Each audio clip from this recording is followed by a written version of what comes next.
موضوع الدرس الصلاح لنفسه والاستقامة عليه سورة المائدہ تفسیر ابن کثیر. الحمد للہ رب العالمین والصلاة والسلام على اشرف الانبیاء وسید المرسلین سیدنا محمد وعلى آلہ واصحابہ اجمعین. اللهم صل على سيدنا محمد وعلى آل سيدنا محمد كما صليت على إبراهيم وعلى آل إبراهيم في العالمين إنك حميد مجيد. أعوذ بالله من الشيطان الرجيم. بسم الله الرحمن الرحيم. يا أيها الذين آمنوا عليكم أنفسكم لا يضركم من ضل إذا اهتديتم إلى الله مرجعكم جميعا فينبئكم بما كنتم تعملون. ان آیات مبارکہ میں اللہ نے اپنے مومنین بندوں کو حکم دیا ہے کہ ایمان والو اپنے نفسوں کی اصلاح کرو، اچھے کام کرو. لا یضرکم، تمہیں نقصان نہیں پہنچائیں گے مفسدین کا فساد اور ان کا ضلال جب تم ہدایت پہ ہو. الی اللہ مرجعکم، تم سب نے اللہ کی طرف لوٹنا ہے. فَيُنَبِّئُكُم بِمَا كُنتُمْ تَعْمَلُونَ، پھر اللہ تمہیں خبر دیں گے جو کچھ تم نے دنیا میں کیا ہے. یہ آیت جو ہے یہ بھی ایک مشکل آیت ہے.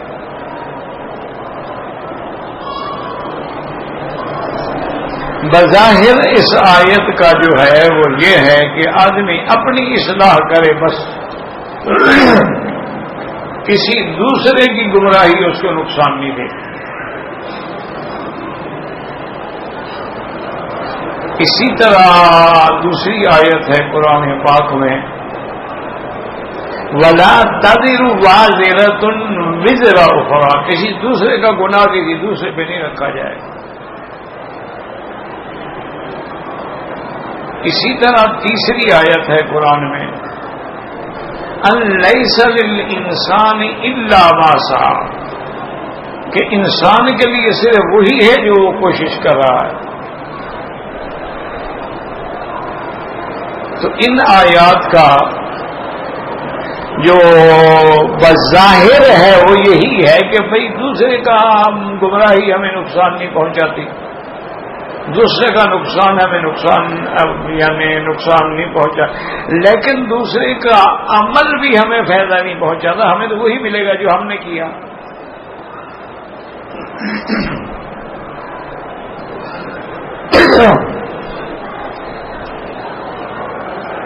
اسی لیے بہت سارے مسائل پیدا ہوئے دنیا میں. بعض لوگوں نے ان آیات کو سامنے رکھ کے کہا کہ بھئی مرنے کے بعد اگر کوئی کسی کے لیے قرآن پڑھے یا ثواب بھیجے یا اس کا کوئی فائدہ نہیں، اس کو تو اسی کو وہ ملنا ہے جو اس نے خود کمایا ہے.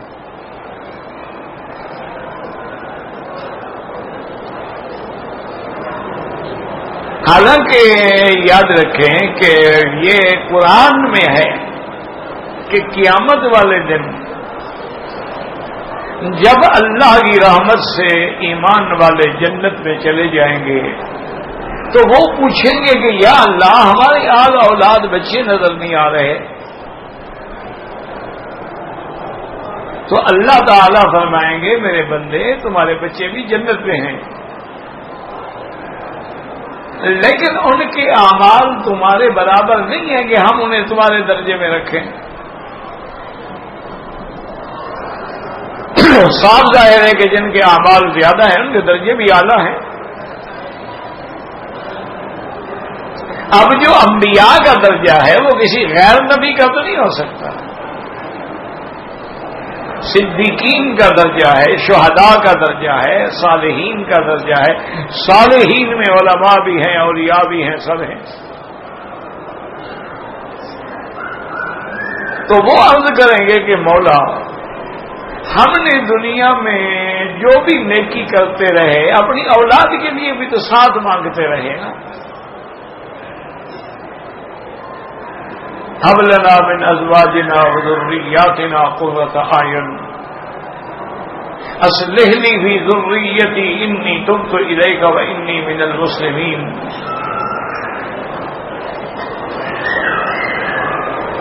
تو اللہ تبارک و تعالی حکم دیں گے ملائکہ کو کہ ان کے بچے جو ہیں نا نیچے والے درجے میں، ان کو بھی اوپر پہنچا دو، والدین کے پاس پہنچا دو۔ کہ اللہ جنت میں تو کوئی غم نہیں ہوگا، اس سے بڑا غم کیا ہوگا کہ ہماری اولاد ہی ہمارے ساتھ نہ ہو۔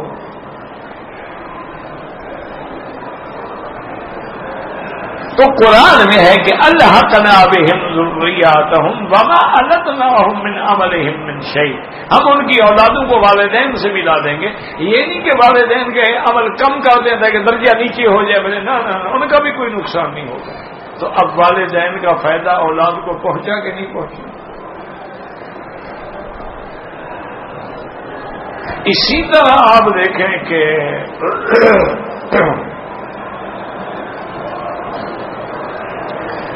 قرآن مجید کے اندر یہ چیز موجود ہے،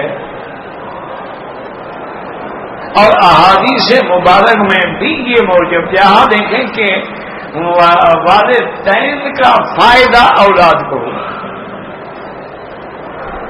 اور قرآن میں ہے کہ جب حضرت خضر نے ایک نوجوان لڑکے کو قتل کر دیا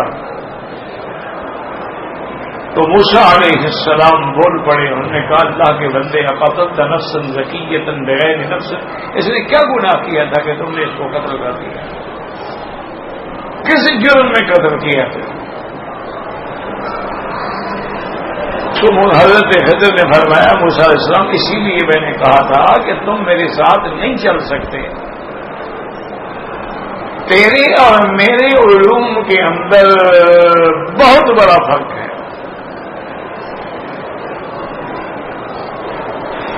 بہرحال پھر انہوں نے بتلا دیا کہ اما الغلام فکان ابواہ مؤمنین فخشینا ان یرهقهما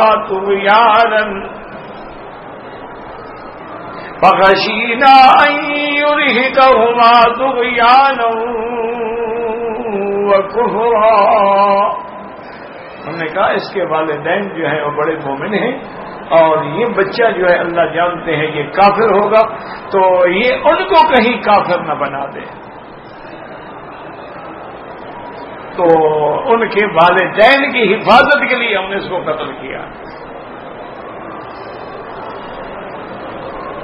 تو یہ بھی قرآن میں موجود ہے، اور یہ بھی قرآن پاک میں موجود ہے کہ جس بندے نے، جس کے ایک یا دو بچے یعنی پیدا ہونے کے بعد معصوم فوت ہو گئے اور اس نے صبر کیا، تو وہ قیامت میں اپنے والدین کی شفاعت کریں گے، تو مانا ہے اولاد نفع پہنچائے گی۔ اسی لیے جنازے کی دعا میں بھی یہ ہے کہ اللہم اجعلہم لنا سلفا واجرا، اللہم اجعلہم لنا ولوالدیہم ذخرا وشافعا ومشفعا۔ تو من یہ ہے کہ اولاد شفاعت کرے گی، فائدہ کیسے نہیں ہوگا؟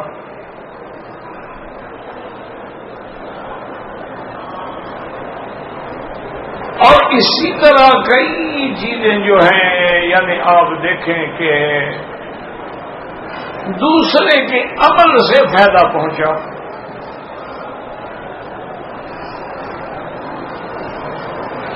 تو آپس میں دراصل یہ آیات جو ہے، اب حضور پاک رحمت للعالمین صلی اللہ علیہ وسلم گزر رہے ہیں، اور دو قبروں پہ جب گزر ہوا فرمایا انہما یعذبان، ان دونوں پہ عذاب ہو رہا۔ پھر حضور نے کھجور کے چھڑیاں منگوائیں، ایک اس قبر پہ لگا دی، ایک اس قبر پہ لگا دی۔ فرمایا جب تک یہ سبز رہیں گی اللہ کا ذکر کریں گی، اور اللہ کا ذکر کرنے سے مجھے امید ہے کہ اللہ قبر والوں کو فائدہ دیں گے۔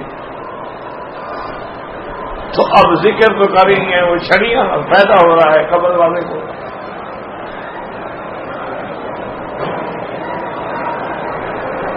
اسی طرح صحیح حدیث میں ہے کہ جب آدمی مر جاتا ہے انقطع عملہ، اب اس کے عمل جو ہیں وہ بھی ختم، نماز پڑھتا تھا ختم، روزہ رکھتا تھا ختم، عمرہ کرتا تھا ختم، وہ تو مر گیا۔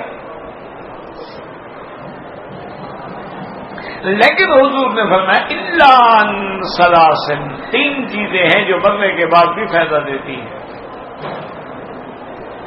صدقۃ جاریۃ، اگر اس نے دنیا میں کوئی ایسا کام کیا کہ کہیں پانی کا انتظام کر گیا، کہیں مدرسہ بنا دیا، کہیں مسجد بنا دی، تو جب تک وہ چلتے رہیں گے اس کو ثواب ملتا رہے گا۔ اسی طرح فرمایا کہ او ولد صالح یدعو لہ، یا اچھا بچہ چھوڑ گیا، وہ لڑکا جب اس کے لیے دعا مانگتا رہے گا تو اس کو فائدہ ہوگا۔ اسی طرح فرمایا کہ او علم ينتفع بہ، یا اس نے کسی کو علم پڑھایا، یا کوئی دین کی کتاب لکھ گیا، تو جب تک وہ علم پڑھا جائے گا، پڑھتے رہیں گے تو اس کا بھی فائدہ ہوتا رہے گا۔ تو اس کا معنی یہ ہوا کہ علم تو بعد والے پڑھ رہے ہیں نا، وہ تو پڑھا کے چلا گیا، لیکن اس کا فائدہ ان کو ہو رہا ہے۔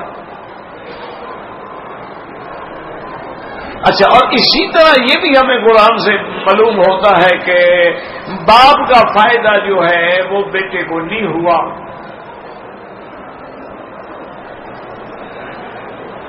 کہ جب نوح علیہ السلام رسول بھی ہیں، نبی بھی ہیں، بڑے صابر، بڑے شاکر، بڑے اللہ کے راستے میں قربانی دینے والے، لیکن ان کا بیٹا، ایک بیٹا جو تھا وہ کافر تھا، وہ کشتی پہ سوار نہ ہوا، غرق ہو گیا۔ اب نوح علیہ السلام نے وَنَادَى نُوحٌ رَبَّهُ فَقَالَ رَبِّ إِنَّ ابْنِي مِنْ أَهْلِي وَإِنَّ وَعْدَكَ الْحَقُّ وَإِنَّ وَعْدَكَ الْحَقُّ وَأَنْتَ أَحْكَمُ الْحَاكِمِينَ۔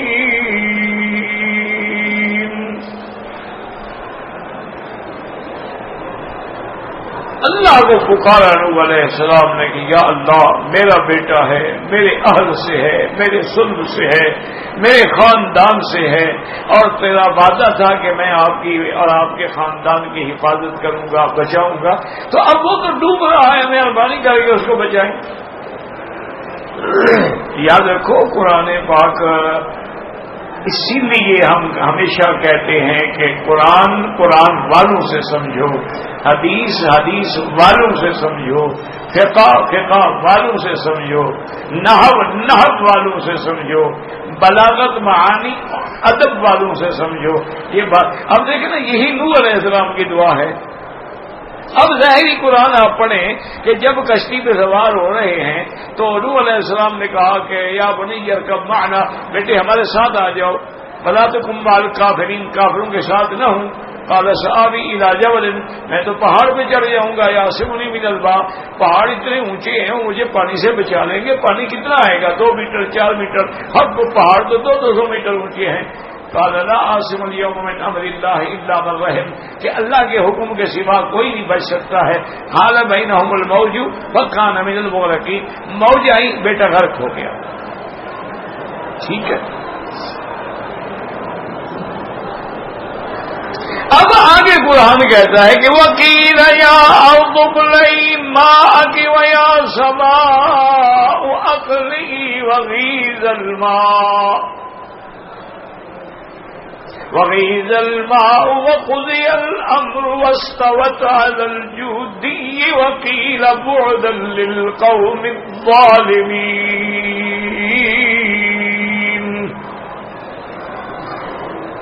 اللہ نے حکم دے دیا اب زمینوں کو کہ پانی نگل جاؤ، بارشوں کو حکم ہو گیا بند ہو جاؤ، اور کشتی جو ہے وہ جودی پہاڑ پہ پہنچ گئی۔ جودی پہاڑ پہ حضرت نوح علیہ السلام اور آپ کے ساتھ جو 80 آدمی تھے وہ بھی اتر گئے۔ پھر ہے کہ ونادى نوح ربہ کہ اب نوح علیہ السلام نے بیٹے کی دعا، وہ تو پہلے غرق ہو گیا، ڈوب گیا، اب دعا مانگنے کا کیا فائدہ ہے؟ جتنے دن کشتی چلتی رہی اس وقت تو نہیں مانگی بھائی، جب غرق ہوا ہے تو فوراً دعا کرتے نا، بات کو سمجھو۔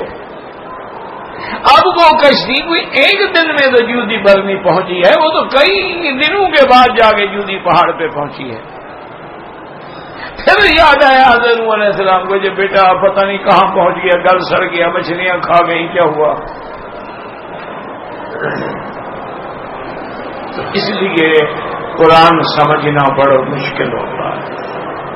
تو یاد رکھیں کہ کبھی تقدیم تاخیر ہوتی ہے کہ جو چیز پہلے نکل کرنی تھی بعد میں کر دی گئی، جو بعد میں کرنی تھی وہ پہلے کر دی گئی۔ یہ بھی ایک اعجاز ہے، بلاغت ہے، فصاحت۔ اور دوسرا یہ بھی کمال قدرت ہے کہ اللہ جب مردے کو زندہ کر سکتے ہیں تو ڈوبے ہوئے کو زندہ کر کے نہیں نکال سکتے۔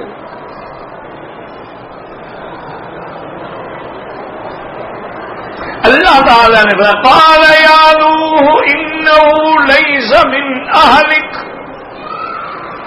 انه عمل غير صالح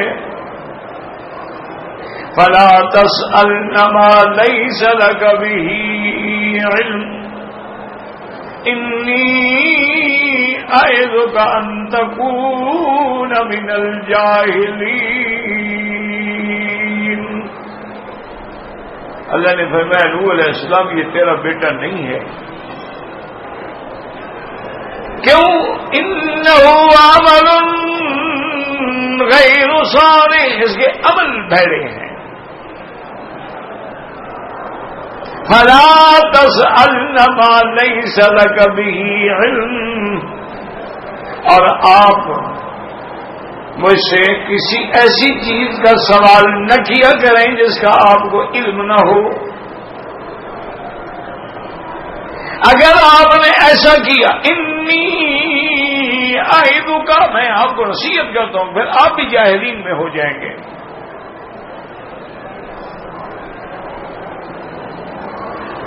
اللہ اکبر۔ تو یہاں نوح علیہ السلام نبی ہے، رسول ہے، لیکن اولاد کو فائدہ نہیں دے سکا۔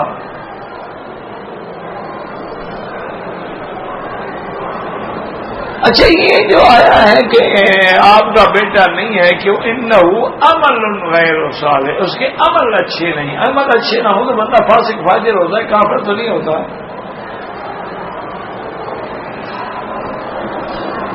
بھئی آدمی کافر تو تب ہوگا جب اس کا عقیدہ ٹھیک نہ ہو، مشرک ہو، قبر پرست ہو، غیر اللہ کو پکارتا ہو، غیروں کی نظر نیاز چڑھاتا ہو۔ ایک آدمی گناہ گار ہے، گناہ گار کون نہیں ہوتا؟ کسی نے بڑا گناہ کیا، کسی نے چھوٹا کیا، کرتا تو ہر کوئی ہے۔ حتیٰ کہ میرے مدنی پاک نے جو معصوم ہیں، امام المعصومین ہیں، ان نے بھی فرمایا کہ کلنا خطاؤن، ہم سب خطا کار ہیں، ہر آدمی سے غلطی ہوتی ہے۔ وخیر الخطائین التوابون، لیکن وہ خطا کار اللہ کو پیارے ہیں جو توبہ کرتے ہیں۔ دیکھو نا جہاں نیکوں کی ضرورت ہے وہ ہم جیسے گناہ گاروں کی بھی ضرورت ہے۔ اگر نیکوں کے لیے غفار ہے، ہم گناہ گار نہ ہوں تو پھر ستار کی صفت اور غفار کی صفت اور رحمت کی صفت کا اظہار کس پہ ہوگا؟ نیک تو نیک ہیں۔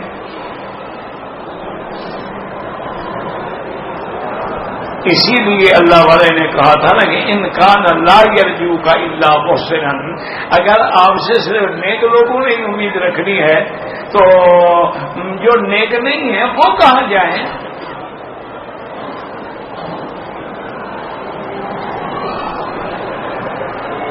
انکان لا یرجو کا الا محسنا فالمذنب العاصی الی من یرجو. جو گناہگار ہے گناہوں میں ڈوبا ہوا ہے وہ کس کے دروازے پہ جائے؟ اور دروازہ ہے کوئی نہیں.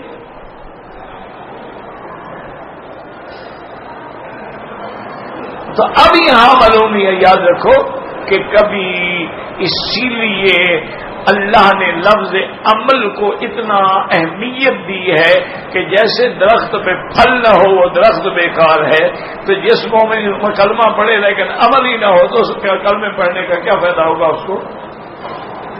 اسی لیے علماء کہتے ہیں تصدیق بالقلب و اقرار باللسان و عمل بالارکان.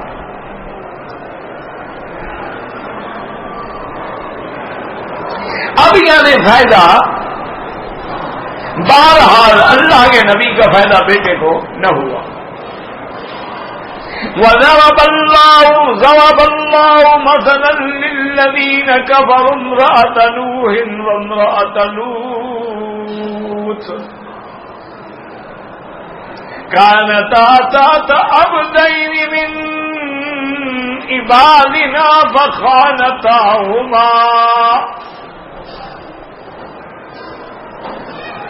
اللہ فرماتے ہیں کہ حضرت نوح کی بیٹی اور لوط کی بیوی امرأۃ نوح وامرأۃ لوط دونوں کی بیویاں جو ہیں کانتا تحت عبدین من عبادنا. یہاں عبدین کا بھی تھا لیکن فرمایا من عبادنا، میرے خاص بندوں کی بیویاں تھیں، عام بندے نہیں. دونوں نبی ہیں، لوط علیہ السلام بھی نبی ہے اور نوح علیہ السلام بھی نبی ہے، رسول ہے. اسی لیے ورنہ عبدین تمام مخلوق اللہ کی عبد ہے، لیکن جو خاص ہوتے ہیں الا عبادک منہم المخلصین. جیسے اللہ نے شیطان کو بھی کہہ دیا ان عبادی لیس لک علیہم سلطان، جو میرے بندے ہیں. فخانتاهما فلم يغنيا عنهما من الله شيئا وقيل ادخلا النار مع الداخلين. اللہ نے فرمایا کہ ان دونوں پیغمبروں نے ان کو کوئی فائدہ نہیں پہنچایا، عذاب سے نہیں بچا سکے، اور وہ دونوں عورتیں جو ہیں جہنم کا ایندھن بن گئیں. تو اب معلوم ہوا کہ دوسرا فائدہ نہیں پہنچا سکتا. اسی طرح وَضَرَبَ اللَّهُ مَثَلًا لِّلَّذِينَ آمَنُوا امْرَأَتَ فِرْعَوْنَ إِذْ قَالَتْ رَبِّ ابْنِ لِي عِندَكَ بَيْتًا فِي الْجَنَّةِ وَنَجِّنِي مِنْ فِرْعَوْنَ وَعَمَلِهِ وَنَجِّنِي مِنَ الْقَوْمِ الظَّالِمِينَ. اب فرمایا کہ وہ بیوی فرعون کی بیوی، اتنے بڑے کافر کی بیوی، اتنے بڑا کافر جو خدائی کا دعویٰ کرنے والا ہے لیکن اس کی بیوی ایمان والی ہے، تو فرعون کے کفر نے اس کی بیوی کو کوئی نقصان نہیں پہنچایا. وہ جنت میں جائے گی، وہ جہنم میں پہنچ، تو گویا ایک دوسرے کا کوئی فائدہ نہ ہوا نا.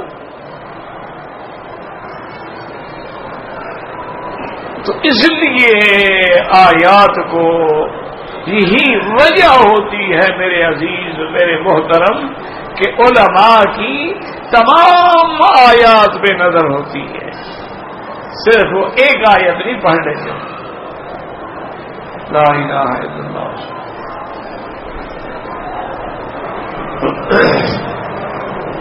جگہ تو بیٹھنے کے بعد وقت تو ضائع نہ کرو نا. ایک تو اس نے بیوقوفی کی، ایک آپ سب کر رہے ہیں.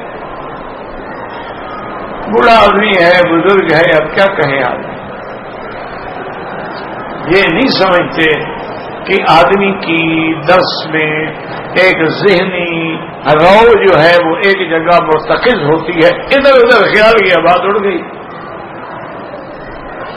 یہ تو سمجھتے ہیں نا کہ وکیل صاحب ایسے لڑ پڑتے ہیں. لڑ پڑنے کی بات نہیں ہے. اگر تم چائے ڈال رہے ہو ذرا نظر ہٹ جائے تو پیالی کے بجائے چائے نیچے گر جائے گی. ایک سوئی میں دھاگا ڈالنا ہو, نظر ادھر ادھر بچا لے کبھی دھاگا ڈال سکو, جب تک کہ پوری قوت مرکوز نہ کرو, نظر مرکوز نہ کرو. اسی لیے تو صحابہ نے ہمیں ادب سکھایا ہے نا کہ حضور کے سامنے ہم ایسے بیٹھتے تھے کہ جیسے ہمارے سروں پہ پرندے بیٹھے ہیں, یعنی وہ سمجھتے تھے کہ بے جان بت ہیں. کوئی چلتے پھرتے آدمی پرندہ نہیں بیٹھتا نا, جو چیز خاموش ہے اس پہ آگے بیٹھ جائے گا. اتنا ادب ہوتا.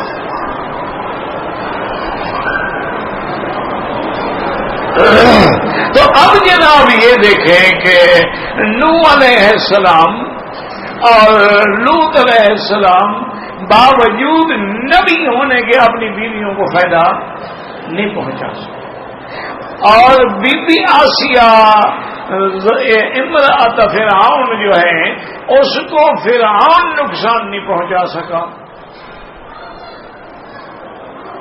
اسی لیے سیدنا ابراہیم الخلیل علیہ الصلوۃ والسلام, ان کے والد جو تھے وہ کافر تھے عادت.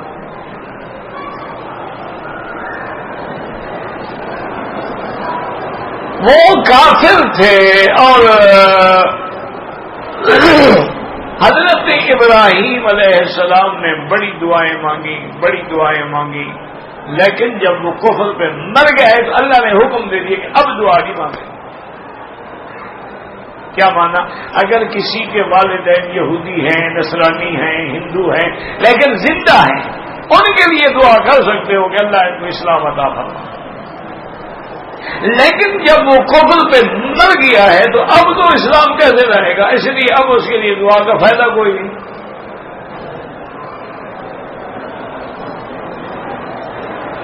مسئلہ سمجھو.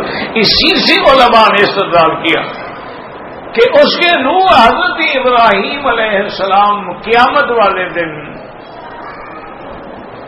میدان محشر میں جب اولین و آخرین جمع ہوں گے, تمام انبیاء و مرسلین جمع ہوں گے, فیصلہ ہو جائے گا, تو ابراہیم علیہ السلام کے ابا آزر کو فرشتے پکڑ کے زنجیروں میں جکڑ کے جہنم کی طرف لے جا رہے ہوں گے.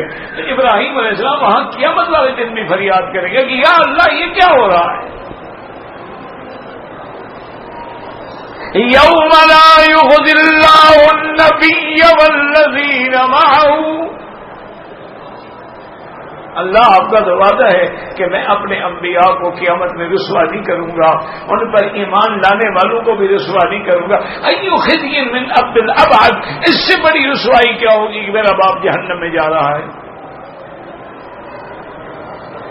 اللہ حکم دیں گے ابراہیم آنکھیں بند کرو. آنکھیں بند کریں گے, فرمایا کھولو. کھول دیا تو ان کو جانور کی شکل میں بدل دیا جائے گا. فرمایا یہ میرا فیصلہ ہے, کافر کو معافی نہیں مل سکتی, ہم نے شکل بدل دی ہے, کوئی پہچانے نہیں کہ کون ہے. یعنی ابراہیم علیہ السلام بھی ان کو چھڑا نہ سکے جہنم سے, تو فائدہ نہ ہوا.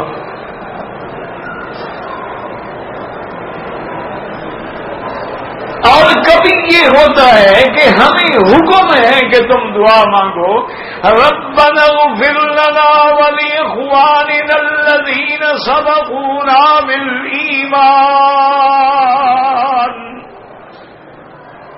اللہ ہم پر بھی اور ہم سے پہلے جو ایمان والے گزرے ہیں سب کی مغفرت فرما. اور اسی طرح مغفر لجمیع, جب فائدہ نہیں ہوتا دعا مانگنے کا کیا فائدہ؟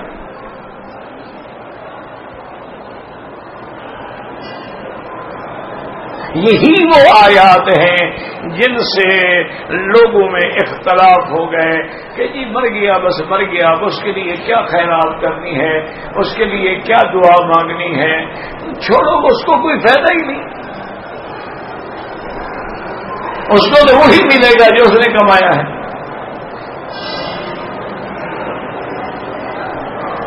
تو اس لیے وہ منکر ہو گئے. انہوں نے کہا کہ جی کوئی فائدہ نہیں. اور عام آدمی نہیں، بڑے بڑے لوگ، امام شافعی جیسا آدمی کہتا ہے کہ مرنے والے کو قرآن پڑھ کے ثواب بھیجو تو نہیں پہنچ سکتا۔ اتنا بڑا آدمی ہے، کوئی عام آدمی تھوڑا ہے، رحمت اللہ علیہ، اللہ ان کی قبروں پہ کروڑوں رحمتیں فرمائے۔ اسی لیے میں نے عرض کیا تھا کہ علماء جو ہیں ان کے قرآن کی صرف ایک آیت بے نظر نہیں ہوتی، سارے قرآن بے نظر ہوتی۔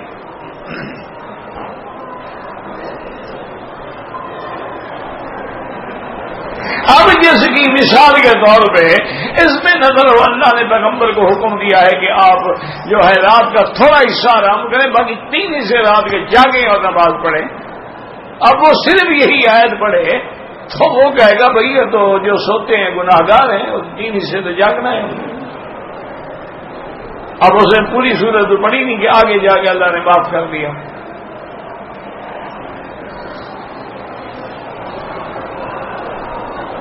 تو اس لیے ہمیشہ یاد رکھیں، اب مسئلہ سمجھیں کہ جیسی یہ آیت کہہ رہی ہے تم اپنے آپ کو ٹھیک کرو، اس کی گمراہی تمہیں نقصان نہیں پہنچا سکتی۔ اس کا مطلب جیسے ہمارے یہاں ایک مسئلہ مشہور ہو گئی ہے نا کہ تو اپنی نبیڑ تجھے غیر سے کیا، یعنی تم اپنا خیال کرو، چھوڑو غیر کو۔ اس کا مطلب تو یہ ہے کہ بھئی یہ تقریر اور یہ درس یہ تبلیغ یہ سب کو چھوڑ دے، بس اپنی اصلاح کرتے رہیں۔ یہ بات نہیں ہے۔ اذا تدیتم، تمہیں ان کی گمراہی نقصان نہیں دے گی جب تم ہدایت پہ ہو۔ امر بالمعروف تو ہدایت میں ہے، جو امر بالمعروف نہیں کرے گا وہ تو خود بھی ہدایت میں نہیں ہے۔ تو پہلے تم ہدایت پہ تو آؤ نا کہ اللہ کے تمام احکام کی فرما برداری کرو۔ اللہ نے فرمایا یہ اوامر ہیں، یہ فرائض ہیں، یہ شرائع ہیں، یہ نواہی ہیں، ان سب پہ عمل کرنا ہوگا، پھر تم ہدایت پہ ہوگے۔ اگر ان میں کوئی چیز تم نے چھوڑ دی ہے تو تم تو خود بھی ہدایت میں نہیں ہو، پھر تمہیں کیا فائدہ ہوگا؟ جیسے کہ ایک کمیونسٹ مزاج کے لوگ، ہر قسم کے لوگ ہوتے ہیں نا۔ حضرت تھانوی رحمت اللہ علیہ کی خدمت میں گیا، انہیں پوچھا، انہوں نے کہا حضرت یہ کیا بات ہے، یہ جو لوگ مر گئے، سینکڑوں سال گزر گئے، صدیاں گزر گئیں، اب ہماری دعاؤں سے ان کو کیسے فائدہ ہو سکتا ہے؟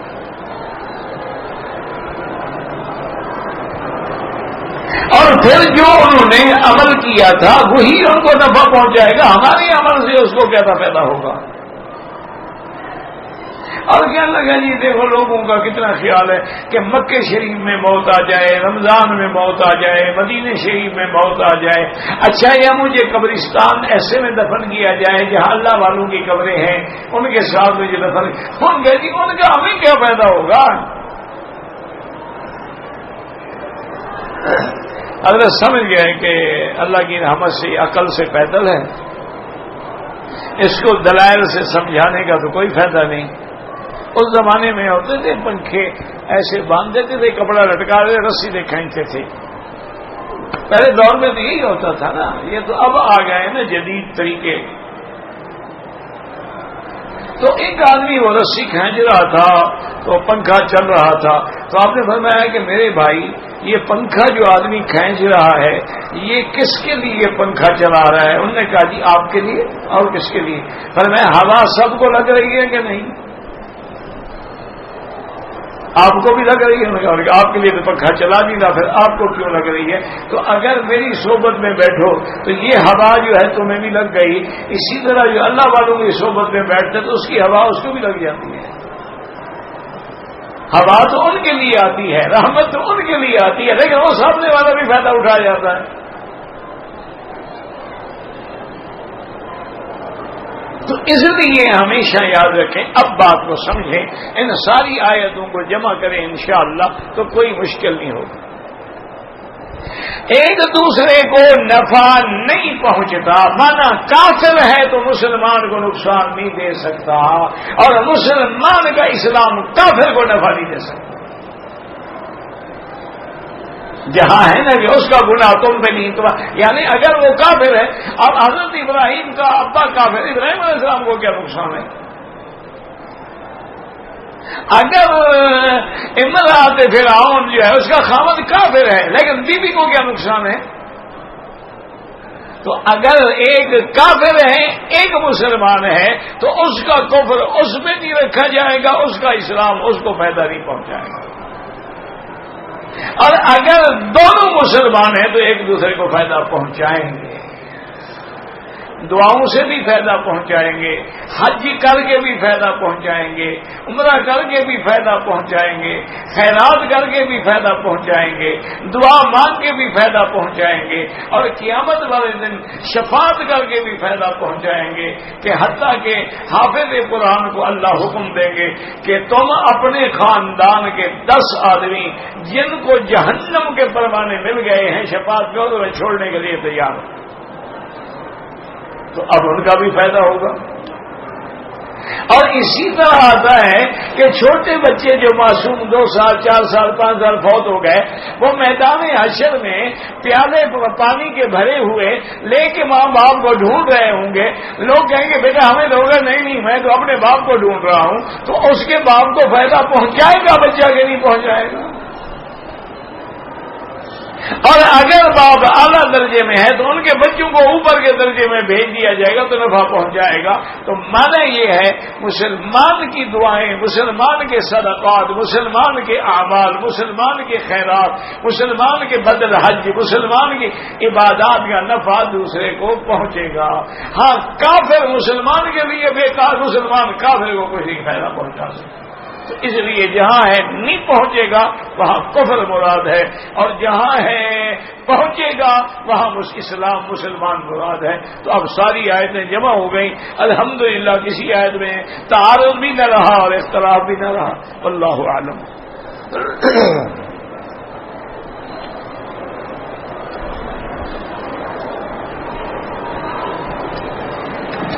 بھی چائے کھایا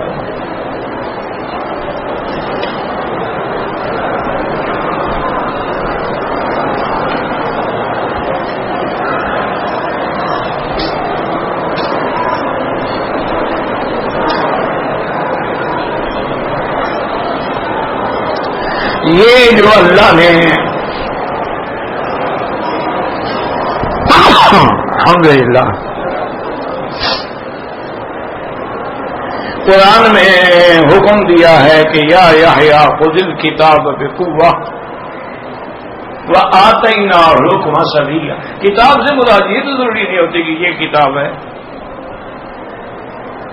اگر میں آپ کو خط لکھوں وہ بھی کتاب ہے، اس کو بھی کتاب لکھا جاتا ہے حضرت، تو اس لیے ان کے لیے اس وقت اللہ کی طرف سے کوئی ہدایت نامہ اترا ہوگا جس کو اللہ نے فرمایا کہ کتاب کو پکڑو، یہ ضروری تو نہیں کہ وہ کامل کتاب ہو، اسی لیے آپ دیکھیں کہ انجیل جو ہے وہ کامل کتاب نہیں ہے، اسی لیے ورقۃ ابن نوفل نے جب بی بی خدیجہ سے حضور کا حال حوال سنا اور حضور سے سنا تو انہوں نے فرمایا کہ اب شیر آپ کو مبارک ہو، آپ تو نبی ہیں، ناموس النبی نظر علی موسیٰ، یہ وہ فرشتہ ہے جو موسیٰ علیہ السلام پہ اترا تھا۔ انہوں نے موسیٰ علیہ السلام کا نام لیا، عیسیٰ علیہ السلام کا نام نہیں لیا، حالانکہ عیسیٰ علیہ السلام پر بھی تو فرشتہ اترا، کتاب لایا۔ اسی طرح جنات نے بھی یہی کہا تھا کہ انا سمعنا کتابا انزل من بعد موسیٰ، کہ ہم ایسی کتاب سن کے آ رہے ہیں۔ اب انہوں نے تو قرآن کی ایک سورت سنی تھی، اس کو بھی کتاب کہہ رہے ہیں، جو موسیٰ علیہ السلام کے بعد اتری ہے، عیسیٰ علیہ السلام کے بعد نہیں اتری، اس لیے کتاب کامل جو تھی وہ تورات تھی، انجیل جو ہے اس قدر کامل نہیں تھی جس طرح تورات تھی، تو کبھی ایک کتاب کو بھی، کبھی اس کی جز کو بھی، کبھی ایک سورت کو بھی، کبھی خط کو بھی کتاب، جیسے کہ حضور پاک نے کتاب بھیجی تھی کسرا کو، کیسر کو، ہرقل روم کو، تو اس کو خط مبارک کو بھی کتاب کہا گیا.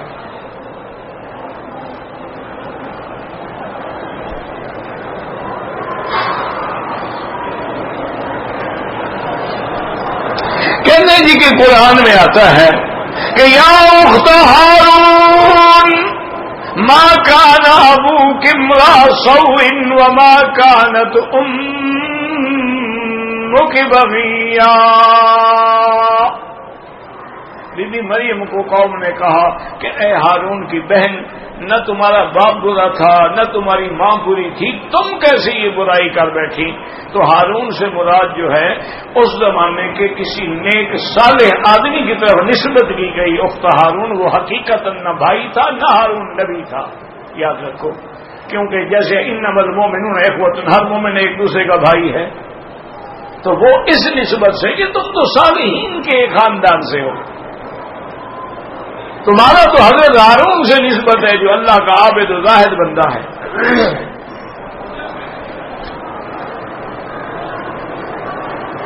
فرشتوں کے نام پر بچوں کے نام رکھ سکتے ہیں. کئی لوگوں نے رکھا ہوا ہے جبریل، کئی لوگوں نے رکھا ہوا ہے اسرافیل، کئی لوگوں نے رکھا ہوا ہے اسرائیل. رکھ سکتے ہیں، کوئی منع نہیں. ملک الموت نہ رکھ لینا، روح قبض کرنے والا فرشتہ. اور بندوں کے نام ختم ہو گئے. لاکھوں پیغمبر جو گزرے ہیں وہ سارے نام تم نے رکھ لیے، اب آسمان پہ جا رہے ہو، زمین پہ نام ختم ہو گئے ہیں.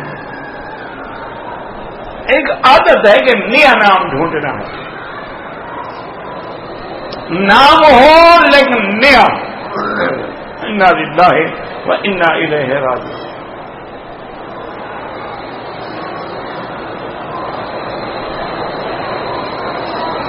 کہتے جی کہ رزق کا جو ہم کھاتے پیتے ہیں وہ ہے، یا جو ہمارے بینکوں میں. بابا رزق کا معنی صرف کھانا پینا نہیں ہوتا، ہر وہ نعمت جو اللہ نے آپ کو دی ہے اس پہ اطلاق ہوتا ہے رزق کا. یبسط الرزق لمن یشاء ویقدر، یہ معنی نہیں ہوتا تمہیں 4 روٹیاں ملی مجھے 1. معنی رزق، ہر چیز رزق میں ہے.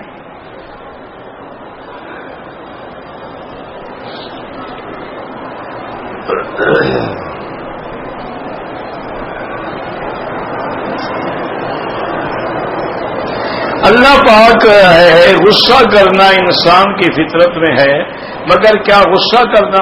اللہ تبارک و تعالیٰ بھی غضب فرماتے ہیں.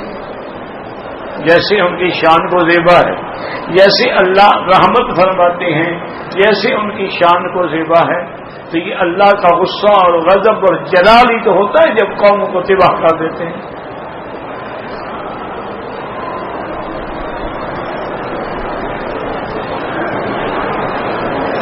سال کے لیے جو زمین ہم نے ٹھیکے پہ دے دی ہے، تو بہرحال اس کی چونکہ جنس ہم نہیں اٹھاتے ہیں، عشر وہی دے گا جو جنس اٹھائے گا.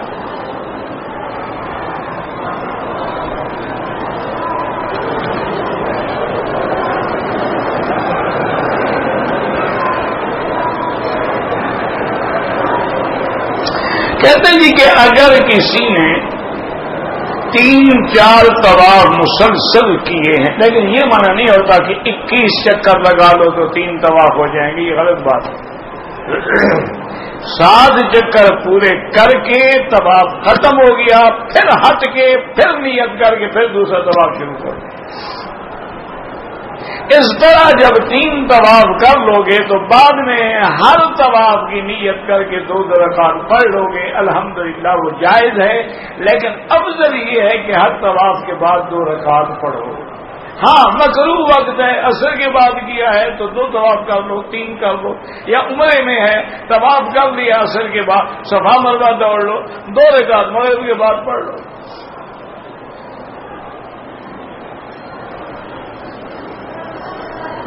کراچی سے چلتے ہوئے اگر جہاز میں بیٹھ کے نیت کر لیں بالکل ٹھیک ہے، کوئی ضروری تو نہیں کہ کراچی سے کرو.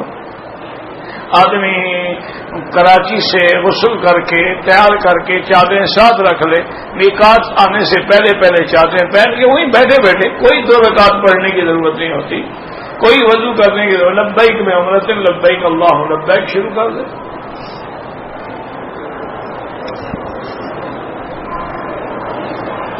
اور ایک مسئلہ یہ بھی سمجھ لیں کہ مثلا میں عمرے کے لیے آ رہا تھا، میری چادریں احرام کی سامان میں چلی گئیں، نئے جہاز میں سوار ہو گیا، اب میرے پاس چادریں نہیں ہیں، تو وہ بھی پریشانی کی بات نہیں ہے، آپ قمیص اتار دیں، بنین اتار دیں، شلوار میں رہیں اور اسی حالت میں لبیک اللہم لبیک پڑھ لیں، جب جدے اترے میں چادریں باندھ لیں، آپ کا عمرہ ٹھیک ہوگی۔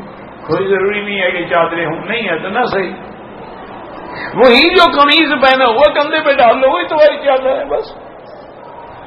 سلا ہوا کپڑا تو بدن پہ پہننا منع ہے نا، کندھے پہ رکھنا تو منع نہیں ہے۔ تو اسلام میں تو بڑی آسانی ہے، لیکن کوئی سمجھنے کی کوشش بھی کرے۔ میں خود آ رہا تھا ہانگ کانگ سے براستہ دبئی۔ اللہ کی شان ہے کہ دبئی میں ہر چیز مل جاتی ہے، لیکن احرام کی چادریں نہیں ملی۔ باقی جتنی شیطانی چیزیں ہیں نا ساری ملتی ہیں، رحمانی چیزیں بہت کم ملتی ہیں۔ میں نے بڑی کوشش کی، بہت بڑا ایئرپورٹ ہے تو، لیکن کسی جگہ بھی مجھے احرام کی چادریں نہیں ملی۔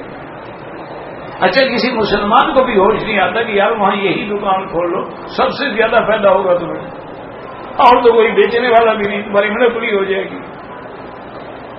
بہرحال اب میں نے سوچا، میں نے کہا ٹھیک ہے، اللہ کی مرضی ہے، میرے پاس چادریں ہیں نہیں اور یہاں چادریں نہیں ملتی، تو ٹھیک ہے، اسی حالت میں میں جہاز میں بیٹھے بیٹھے نیت کر لوں گا اور جدے اتر کے تو جو لینے کے لیے آئیں گے ان کو کہوں گا میری احرام کی چادریں لے آنا، تو ایئرپورٹ میں باہر لوں۔ اللہ کی شان ہے، اگر نیت صحیح ہو نا، یقین کریں آپ کہ مجھے 3 آدمیوں نے آگے تولیے پیش کیے کہ حضرت آپ نے احرام باندھے، ہمارے طرف سے احرام قبول کر لیں۔ اب میں نے تم کو کہا ہی میں جانتے نہیں وہ کون تھے، اللہ نے بھیج دیا۔ میں نے کہا نہیں بھائی مجھے، انہوں نے کہا حضرت میں البتہ آخر میں نے وہ ایک آدمی سے لے لیے، باقی سے معذرت کر لی، تو اگر نیت ٹھیک ہو تو احرام مل جاتا ہے، شرط نیت کے۔ میں نے روبی ہوٹل میں ایئرپورٹ پہ تھا اور ہم 4 دوست، جہاز پہنچا، اگلا جہاز جو ہم نے جوہانسبرگ کے لیے لینا تھا وہ نکل گیا۔ اب ہمیں وہاں 24 گھنٹے رہنا تھا، صبح 7 بجے پہنچے، سارا دن، پھر ساری رات، پھر دوسرے دن 8 بجے ہمیں جہاز ملتا۔ تو ساتھیوں نے کہا کہ حضرت رات بھی آپ نے کھانا نہیں کھایا ہے، تو ابھی ہم ناشتہ تو کر لیں ہوٹل پہ بیٹھ کے۔ یار چھوڑو، میرا دل نہیں کرتا۔ کہتی حضرت کیا دل نہیں کرتا؟ یار ساری شراب کی بوتلیں بھری ہوئی ہیں۔ انہوں نے کہا حضرت ہم نے کوئی شراب منگانی ہے، ہم تو اپنا انڈے ونڈے بنوا لیں گے۔ اور کیا؟ ہم نے کہا اسی میں وہ خنزیر کا گوشت بھی اسی برتن میں استعمال ہوتا ہے جس میں تمہیں انڈے بنا کے دیں گے۔ میں نہیں کھاتا، بس بات ختم، جاؤ تم کھانا ہے کھاؤ۔ میرا یہ مسلح ہے نا، اس کا فائدہ ہوتا ہے، لمبی چادر بھی بن جاتی ہے، مسلح بھی ہے، سردی لگے تو شال بھی بن جاتی ہے۔ میں نے بچھایا، سو گیا۔ میں نے کہا تم جاؤ اپنا آرام سے کھاؤ پیو، میں نہیں کھاتا۔ ایک نمبر میں نے ان کو دیا، ان کا یہ نمبر ہے نیروبی کا، اور اللہ جانے کب میں نے ڈائری میں لکھا تھا، کتنے سال گزر گئے۔ اس پہ فون کرنا، بتانا ان کو میرا نام، اگر وہ رسپانس دیں گے تو ٹھیک ہے، نہیں دیں گے تو السلام علیکم۔ اور پتہ نہیں اب یہ نمبر ان کا بحال بھی ہے نہیں ہے، وہ مر گئے زندہ ہیں تو بار وہ چلے گئے۔ میں یقین کریں کہ زیادہ سے زیادہ آدھا گھنٹہ نہیں سویا ہوگا کہ مجھے ایک آدمی نے اٹھایا، انہوں نے کہا حضرت اٹھے۔ میں نے دیکھا، میں نے کہا عبد الوہاب ہو؟ تو کہتے ہاں جی عبد الوہاب تھے، کراچی کے بہت بڑے سیٹ تھے۔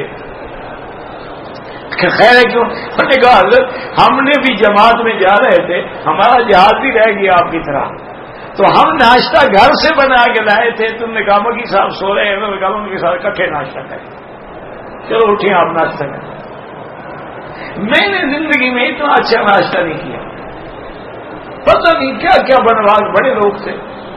کیا کیا بنوا کے لائے، بڑے آرام سے ناشتہ کیا، اور 2 منٹ کے بعد میرے ساتھی نے کہا جی وہ ٹیلی فون ہم نے کیا ہے، وہ بندے ہمیں مل گئے تھے، انہوں نے کہا کہ آدھا گھنٹہ لگتا ہے نیروبی سے ایئرپورٹ تک پہنچنے کا، باقی صاحب سے انتظار کہ ہم ابھی پہنچ رہے ہیں۔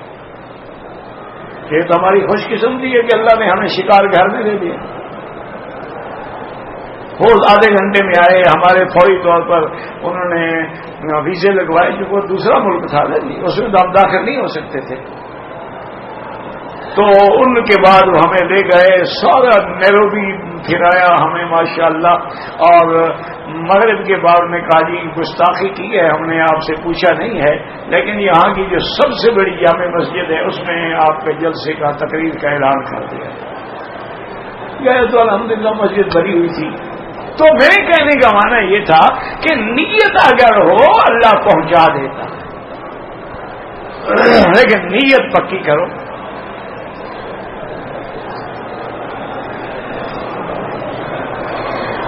ایک آدمی نے احرام کے بغیر صرف طواف اور نماز پڑھی ہے، اس کا کوئی مسئلہ تو نہیں ہے۔ احرام کے بغیر کیا مطلب؟ مجھے نجران سے 1800 کلومیٹر بنتا ہے، ہم نے بلد میں ایک رات ایک دن گزارا، ہم نے احرام نہیں باندھا، ہم احرام مسجد عائشہ سے باندھے یا جدہ سے باندھے، بہرحال جہاں سے بھی باندھے ایک دم آپ کو پڑ گئی، آپ کو میقات سے احرام باندھنا تھا۔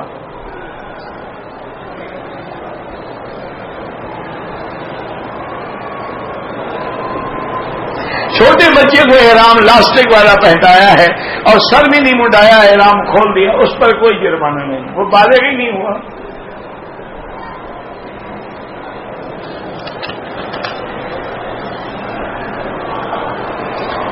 جس میں لیکن عالم نہیں ہے، ہماری کمپنی میں جہاں ہم کام کرتے ہیں آدمی بہت ہیں، لیکن نہ کوئی حافظ ہے نہ کوئی عالم ہے۔ بالکل جماعت کریں، کسی کو قل ہو اللہ احد تو آتی ہوگی نا، بس یہی پڑھ کے کرتے رہیں، جماعت تو نہ چھوڑیں نا۔ ان میں جس کو 2-4 صورتیں آتی ہوں گویا وہی تمہارے لیے عالم ہے، اندھوں میں کانا راجا ہوتا ہے نا۔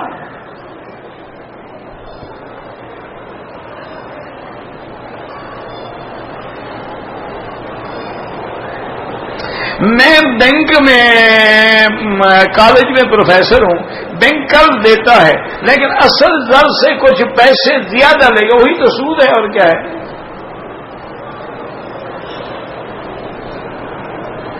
میں کراچی سے حرم کے ویزے پہ آیا تھا، کمپنی نے مجھے حرم میں کام نہیں دیا، مکے کے اندر کام دیتے رہے 4 مہینے، لیکن اب وہ مجھے جدہ بھیج رہے ہیں، لہذا آپ سے دعا کی اللہ پاک آپ کی مشکل حل کرے۔ غار ہیرا غار سور جانا ضروری بھی نہیں، اگر جائے تو اچھی بات ہے، کیونکہ وہ تو وہی جگہ ہے نا جو حضور کے زمانے میں تھی، باقی تو سب بدل گئے، باقی تو پتھر بھی بدل گیا، سڑکیں بھی بدل گئی، طواف کی جگہ بھی بدل گئی، صفا مروہ کی بھی بدل گئی، وہ جگہ تو وہی ہے۔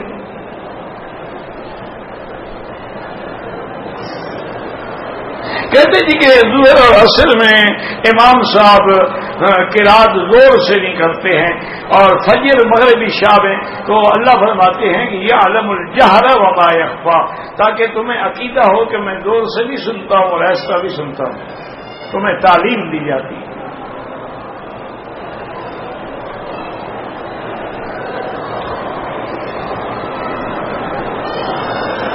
گھر والی پتہ نہیں کیا کر رہی ہے، اور ابتدائی ہے کہ عمل ٹھہرا معلوم ہو رہا ہے، ٹیسٹ رپورٹ نہیں آیا ہے، ہم آپ کے لیے دعا کر سکتے ہیں کہ اللہ آپ کی بیوی کو شفائے کاملہ عطا فرمائے، اور اگر حمل ہے تو صحیح معنی میں وہ حمل ہو اور اولاد صالح اللہ عطا فرمائے۔ ہم تو دعا ہی کر سکتے ہیں، باقی علاج تو ڈاکٹر کریں گے۔ حضرت حسین کے کتنے بچے تھے اللہ عالم؟ نہیں، تم نے پوچھ کے کیا کرنا ہے، کون سے رشتے داری کرنی ہے؟ مجھے وجہ بھی تو بتاؤ نا۔ ایسی چیزیں جو غیر ضروری ہیں وہ کیوں یاد رکھی جائے؟ لوگوں کے بچے گنتے رہیں، مجھے تو پرچی لکھنے والے کے بچوں کو پتہ نہیں ہے، حضرت حسین تو صدیاں گزر گئی۔ بندہ اپنی بیوی سے کتنے دن دور رہ سکتا ہے؟ شریعت میں تو 6 مہینے سے زیادہ دور نہ رہے. باقی حالات ہیں، نوکریاں ہیں، 2 سال کے لیے بھی بندے دور رہتے ہیں، لیکن اس کی عزت حفاظت کا اہتمام ہونا چاہیے اور وہ راضی بھی ہو. جودی پہاڑ بعض تو کہتے ہیں ہمالیہ جو ہے نا آپ کے انڈیا میں یہی جودی پہاڑ ہے، لیکن اصل یہ ہے کہ عراق کی جانب ہے. گزارش یہ ہے کہ ہم فقہ حنفی پر الحمدللہ فروع میں عمل کرتے ہیں.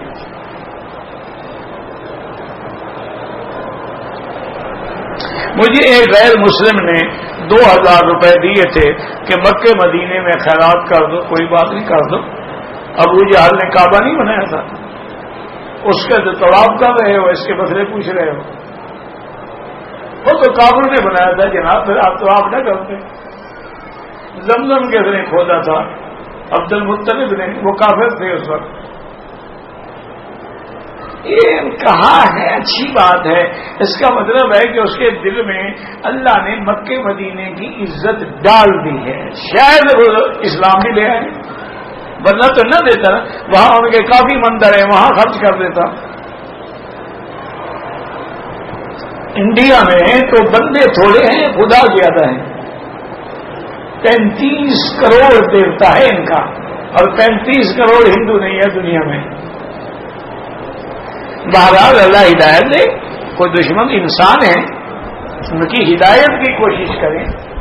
اللہم صلی علی سیدنا محمد وعلی آل سیدنا محمد کما صلیت علی ابراہیم وعلی آل ابراہیم فی العالمین انک حمید مجید.